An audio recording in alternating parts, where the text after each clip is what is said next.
અમદાવાદમાં વાહનોની ખરીદીમાં સતત વધારો થઈ રહ્યો છે, પરંતુ શહેરના રસ્તાઓની સ્થિતિ ખરાબ હોવાથી મોટાભાગના રસ્તાઓ પર ટ્રાફિકની ગંભીર સમસ્યા છે। ત્યારે તંત્ર માટે શું છે પડકાર અને શહેરીજનો આ અંગે શું આપી રહ્યા છે પોતાનો મત, આવો જોઈએ આ અહેવાલમાં।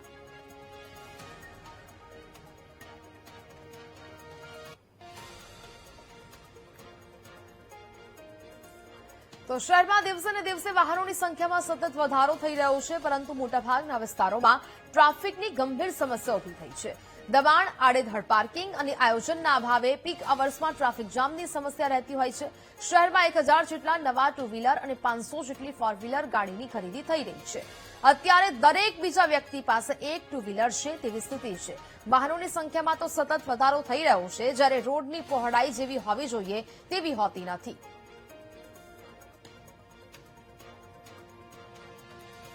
દેશની ઇકોનોમીના એક બહુ મહત્વનું ઘટક છે।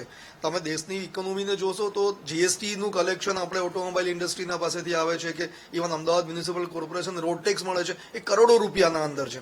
અને એ કોઈ પણ વિકસિત દેશના માટે ઓટોમોબાઈલનો વિકાસ એ બહુ જરૂરી છે। પણ એ તમે કહ્યું એ પ્રમાણે જે પ્રમાણે વ્હીકલ્સ વધશે એ પ્રમાણે આપણી પાસે એવું એક રોડ ઇન્ફ્રાસ્ટ્રક્ચર પણ જોઈએ કે જેનાથી આપણને ટ્રાફિકની સમસ્યાઓ ના આવે। ટુ વ્હીલર ફોર વ્હીલર માટેનો ફ્લાયઓવર બનાવી શકાય। કોઈ જગ્યાએ જો સગવડ હોય તો થોડુંક પ્લાનિંગ કરીને અંડરપાસ કરીને પણ રોડની પેલી બાજુ ટ્રાફિક કાઢી શકાય। જેટલા બ્રિજીસ આપણા છે બ્રિજની નીચે પણ અંડરપાસ આપીને 4 રસ્તા સુધી પહોંચતો ટ્રાફિક પહેલાથી યુ ટર્નથી વાળી શકાય।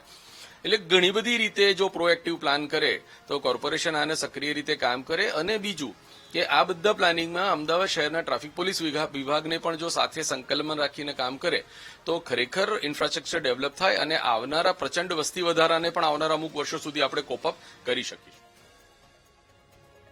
તો શહેરમાં દૈનિક ધોરણે 1000 જેટલા નવા વાહનો રજીસ્ટ્રેશન થાય છે, જ્યારે રોડ રસ્તાની વાત કરવામાં આવે તો રોડ રસ્તા પર ગેરકાયદેસર દબાણ હોવાથી રસ્તાઓ સાંકડા બની ગયા છે। ખરેખર ટ્રાફિકની સમસ્યા નિવારવા માટે ટ્રાફિક વિભાગના સંકલન સાથે તંત્રએ આયોજન કરવું જોઈએ। સાથે લોકોએ પણ પબ્લિક ટ્રાન્સપોર્ટનો ઉપયોગ કરવો જોઈએ, જેથી ટ્રાફિકની સમસ્યાનું નિવારણ આવી શકે।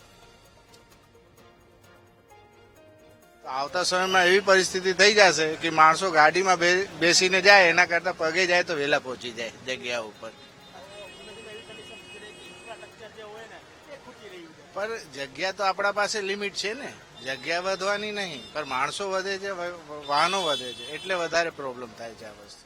किसी के पास आपने बताया कि जैसे 2-2 गाड़ियां नहीं, 2-2 भी हैं, 3-3 भी गाड़ियां हैं। आदमी कम है, मुझे लग रहा है आदमी कम है और वाहन ज्यादा है, तो थोड़ा सा मुझे लगता है इसमें जनता की भी सहयोग की जरूरत है। सरकार को भी इसमें मदद करनी चाहिए कि जितना भी पब्लिक ट्रांसपोर्ट है उसको बढ़ाए, ताकि लोगों को कन्वेंस में दिक्कत ना आए, और थोड़ा सा जनता भी सहयोग करे, जनता भी इस चीज को देखे ध्यान।